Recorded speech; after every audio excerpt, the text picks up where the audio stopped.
salamat Ama dahil ningatan niyo sila sa patungo dito sa kanilang biyahe. Salamat sa magkakapatid, Panginoon. At patuloy ko pong inutas sa inyo ang buhay ng mga batang ito, O God. Salamat, Panginoon. At kayo po yung patuloy na kumilos sa kanilang mga buhay upang patuloy na alalahanin ang kanilang mahal na mama, si Marintes. Salamat po kay Ate Mercy, kay Sister Mercy, kay Kumaring Mercy. Salamat po sa kanya.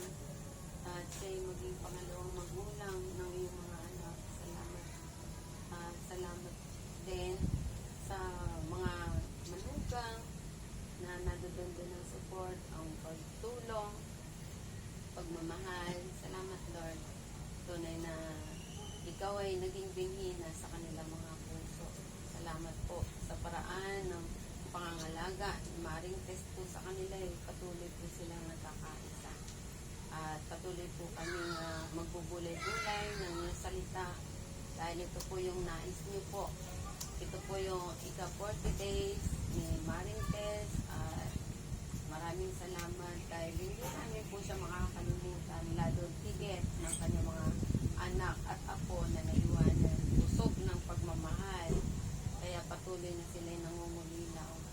Salamat at sa iyong kapurihan, aming Ama. Sa pangalan mo, Panginoong Jesus. Amen. Sige, upo muna tayo. Alam niyo ba, remembering is so very important. No? Opo, sige.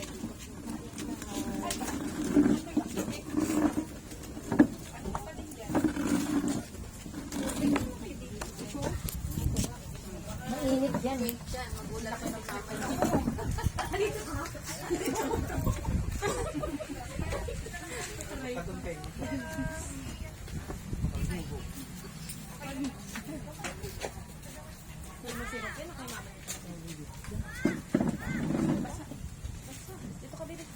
Bibasa dyan. Ayan, no? Sabi nga, remembering is so very Nagpulo ta video mo eh. Teka na. Pag-aalala Kasta-kasta ang cellphone. Magulang sa isang kapamilya na naging bahagi ng ating buhay, no? So, hindi lamang po naging bahagi, sila yung nagpina sa atin, nagpalaki yung pag-aalala, no? Yun, hindi lang inalagaan, pinrotektahan pa at ipinaglaban pa. Di po ba? Maring Mercy, di ba, no? Totoo yun, no? So, di lalo higit na bilang isang magulang, kailangan po nating alalahanin. Siyempre, memories can be both a good thing and a bad thing. Bakit nga po ganon? Pero, masasabi natin na una sa lahat yung bad thing, yung mga pagsubok na dumating sa ating buhay, no? Minsan akala natin hindi natin kaya overcome. Minsan akala natin parang ito na yata yung parang hindi na tayo makakaraos. No, nakita lang natin yung sitwasyon, no? Buhay ninyo noon, no? Mga bata pa kayo, kasama niyo si mama, ayan, mga manugang, no? Nanatili kay mama ninyo yung pagsisikap, no? And a good thing naman, no? Nakita natin si Mama Tess ninyo, napaka-positibong tao pag nag-isip siya. Hindi mo siya makikitaan ng negatibong bagay na hindi ko ito kakayanin. Wala siyang salitang ganyan.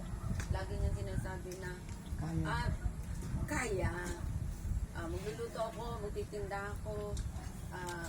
Hindi ko siya nakitang nagkukwento ng mga negatibong bagay na pangit sa mga anak. Yan. Hindi po siya nagsasabi ng ganyan. Oo. Ang isang bagay lang kay Maring Tess, nakita ko, malambing siya. Yan. Yan yung isang bagay na napakalambing niya, di ba? Kaya siya nagpapapastin para siyang baby. Kasi ganito po siya. Oo. Mapagmahal kasi siya, kaya mapaghanap din siya ng pagmamahal. So, yan nga.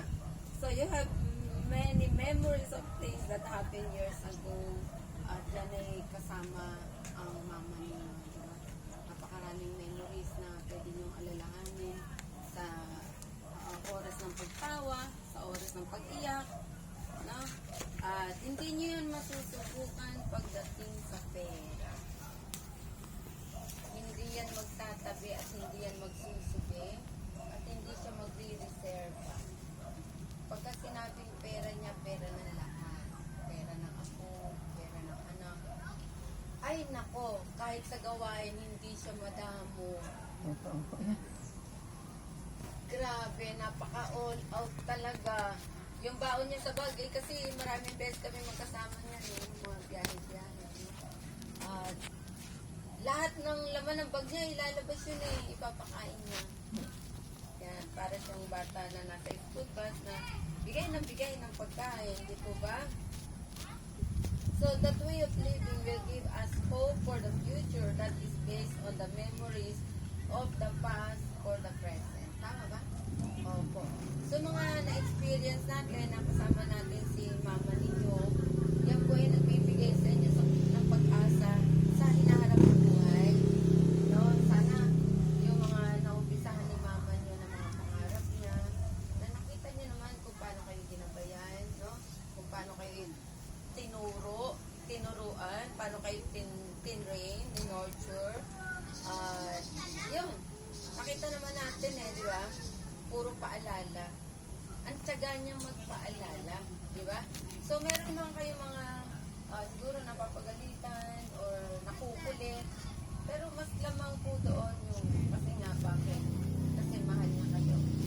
Nang galing kasi siya sa buhay na napakahirap. Dumating yung pagkakataon na wala naman daw kayong malapitan. Sabi niya, Pastora, dati napakadamot ko. Kasi naghirap kami, walang tumutulong sa amin. Tapos sabi niya, may mga pagkain kami, parang ayaw ko magbigay. Tapos nung hingi po ako ng Lord, nakakilala ko sa Kanya, yung nasa Kanya na, kahit, ibibigay pa niya.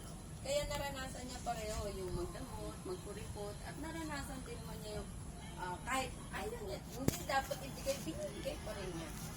So, yun si Marites, no? So, may mga bagay na, gusto niyang ipaunawa, pero minsan nananahimik lang siya. Kilala ko siya Ang tagal namin yung magkasama ni mama mo. Ang tagal namin lagi magkausap. Ilang taon ba kami magkasama? So, May baby pa si Aya Nagsimula yan, may baby pa si Aya baby pa si Aya. Lagi kayo magkausap kahit hindi nagsisimba yan. Talagang, yun. Meron ba talagang Bible?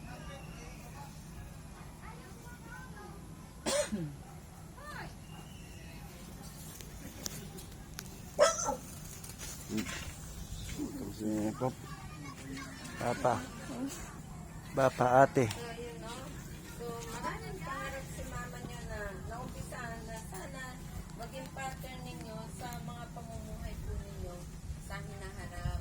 At huwag mo sana yan masaya.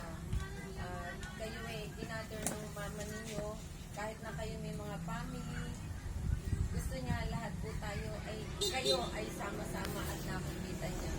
Nabanggit nga sa akin ni July, sinabi sa kanya ni mama niya, bago pa ito buwanin ng ating Panginoon, sabi ko sa kanya, panalo ka na. Nanalo ka na. Oo. Kasi ginawa mo na yung anak ko. Opo. Kaya nga po, sabi nga po dun sa Roma chapter 8 verse 28, diba, all things work together for good. Lahat po ng nangyayari ay kalooban po ng Panginoon. At meron po siyang gustong ituro po sa bawat isa. At lahat po tayo, gaya ng sinabi sa Job chapter 4 verse 15, hindi natin alam kung ano yung meron sa araw ng bukas. At hindi rin natin pwedeng ipangako.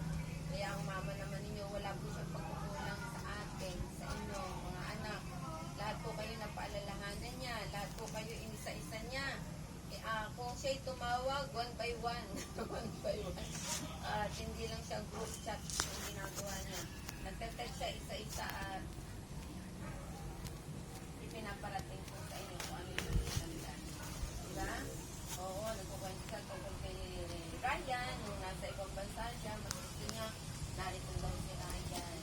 Magtatayo daw ng restaurant, magtutulong-tulong sila. Basta ang gusto niya, natatanaw po kayong lahat, no? Eto si Jun naman, gustong-gusto rin naman daw niya, kaya lang hindi daw kayo kakasya sa bahay. Kasi ang bahay daw, ang reyna daw doon ay si April.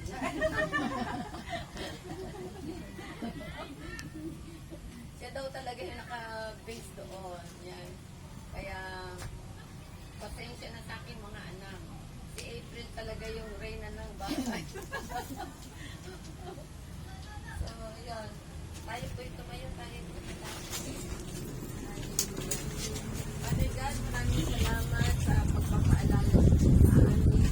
Sa mga panahon na nakasama po namin ang iyong anak na si Maring Tess, Lord. Salamat sa kanyang buhay at naniniwala po kami na ang lahat ng katuruan ng magulang na ito hindi po mawawala sa puso ng kanyang mga anak. At higit sa lahat ng kanyang mga apo. Naniniwala rin ako, Panginoon, na gagabayan niyo po ang mga kapatid na ito sa pangunguna po ng panganay. Sino po ang panganay? Nako, si Kuya John ang panganay. Bigyan niyo po ng kapangyarihan ang kanyang pagiging kuya at naway sa kanya magpupunsod, magpapaalala, siya yung magpapaalala at siya yung magkagather sa mga magkakapatid, Lord. Bigyan mo po siya ng kalakasan ng katawan at bigyan niyo rin po siya ng sapat na karunungan upang mamonitor niya po ang kanyang mga kapatid, Lord, kasama ng kanyang asawa. Pagpalaan niyo po ang mag-asawa ito, Lord. Naniniwala ako, Panginoon, na malayo man siya, subalit, Panginoon, yung kapangyarihan niya bilang po yan, magkakaroon po ng kapangyarihan. At sila po'y magpasubmit sa bawat isa, magpaalalahanan, at tumanggap din po ng pangaral. At matanda man o bata o Lord, hindi po ang concern dito ang iyang edad. Naniniwala po ako kung sino po yung tama at alam mong makakabuti po. Naway pakinggan po ng bawat isa. Narito po si Maring Mercy, mamamagitan, tumatayo bilang pangalawang magulang, Lord. Bigyan niyo po siya ng boses sa mga batang ito, God. May kanya-kanya silang family, subalit, Lord, naroroon ang kababaan ng loob. Namold sila ng kanilang magulang, manatili po ito sa kanilang mga puso at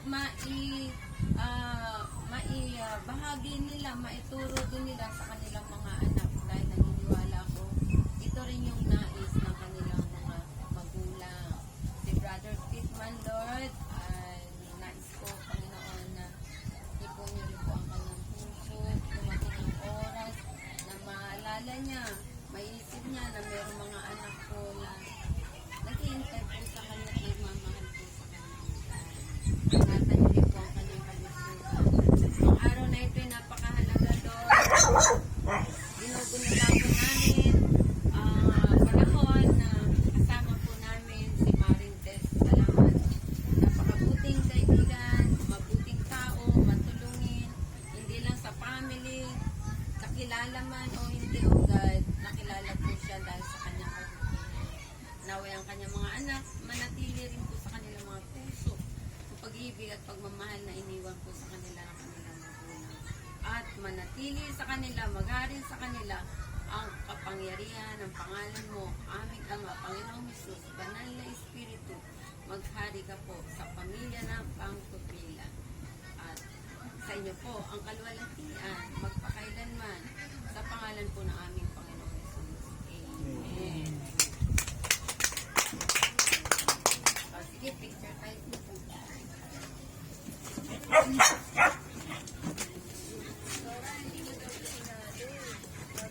Kasi bunso.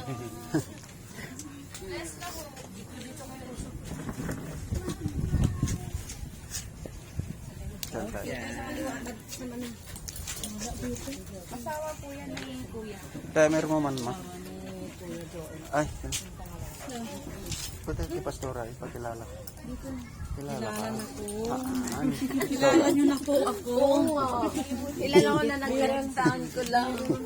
Magkakapatid. Anak, dito po kayo. Picture daw. Mga apo din sa harap. Mga apo. Sa harap, babe.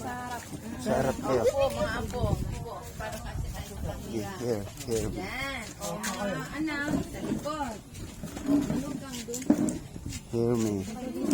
O, apo, sa harap. Upo lang.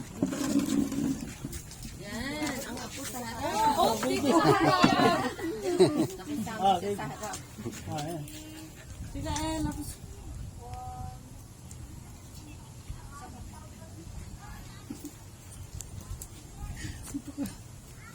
Oh, Sino?